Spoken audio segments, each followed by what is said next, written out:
Well, hello and welcome to Fun Fantasy FPL. My name is Harry and we have a guest here today, Mr. James Henshaw, as we've referred to as Captain Kneejerk. So, James, why don't you introduce yourself a little bit and tell us a bit more about your fantasy football playing career? I don't know how long I've been playing fantasy football. Probably since Baz started chatting about it in the pub every Thursday. I'd say it's 4 years.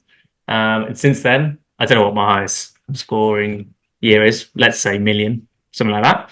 And since then, I'm a big believer in confidence players. So I think every week you should see who scored the best goal and make decisions based off that, basically. Classic. And it works pretty well. I had a stellar end to the season last season. Yeah, classic knee-jerk theory there. But yeah, Steve, let's kick us off with your experience of the week. So I'm on 64 points with an average of 69, so that's 5 below the average. I think one thing that needs to be said is a lot of people, rightly, triple captain Haaland this week. So that is what's boosted the average. Not even people triple captain him, people captaining Haaland. That is such a massive haul, and that is going to be boosting average left, right, and centre. So the fact that I'm only 5 behind a week where Haaland was triple captain or captain, he got a hat trick, I'm pretty okay with that. So I think that's what I'm happy with. What I'm very unhappy with, and guys, don't make the same rookie FPL mistake that I did. I was torn between Son and Foden for captain. I went with Foden, given how Man City played against Ipswich. That was the right decision. Foden obviously never played a minute, but what did I not do? I didn't change my vice captain. If I had gone Son, vice captain, I get an extra 10 points, and I would be above the average this week. So, guys, if you're torn between 2 people for captain, pick your captain, but make sure more than anything else, you make sure your vice captain's in place. If I had done that, I would have been above the average in a week where I don't have Haaland. He was triple captained a lot, at all captain. It would have been a rare, actually good game week, I'd say. But I didn't do it. Rookie mistake, and one I will learn from the rest of the season. Well, look, I mean, that is some exceptional self-awareness there, I think, from a man that's had a few beers on a Tuesday evening. You know, I had quite a good week, 80 points, got a return from Nico Williams, Robinson, Smith Rowe, Salah, obviously the big man captain, Haaland, and a little one from Saka. Mostly I was disappointed with Nkunku, and I have to now concede that maybe Stephen was correct. Of course, because I've conceded that, the world will now open and swallow him whole, because that's impossible and cannot exist in the world that we live in.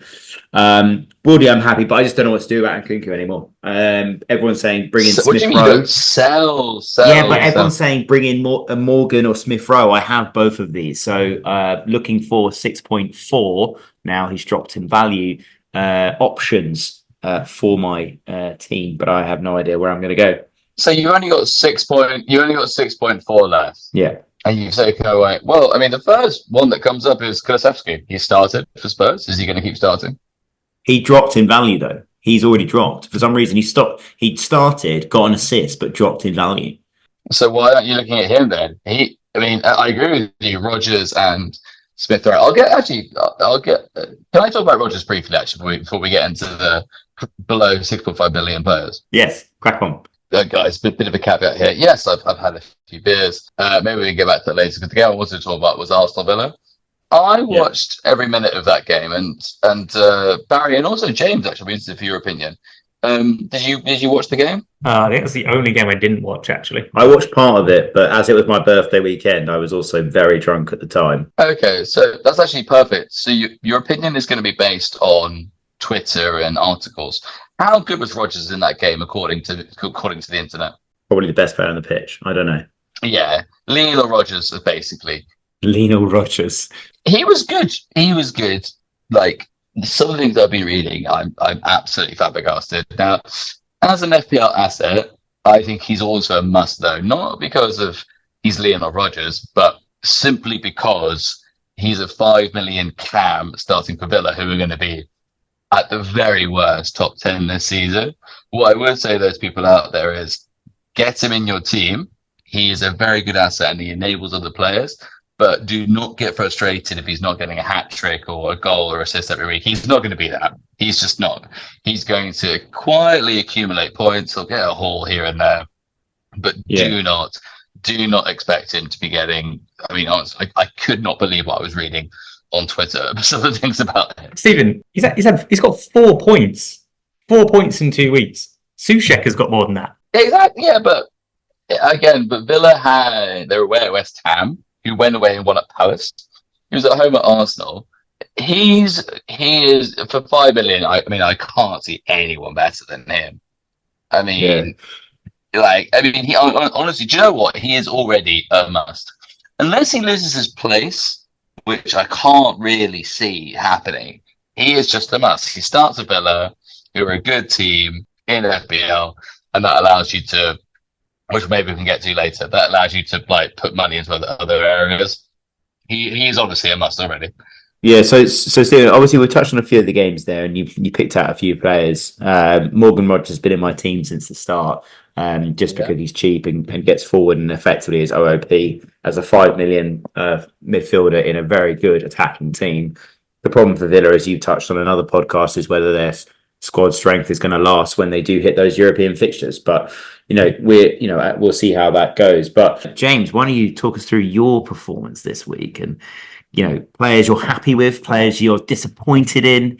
You've even spoken off air as a man who has the knee-jerk capabilities of anyone that I know, that you're not going to make a transfer this week, which is unheard of in all the time I've known you as a human being. So talk us through it.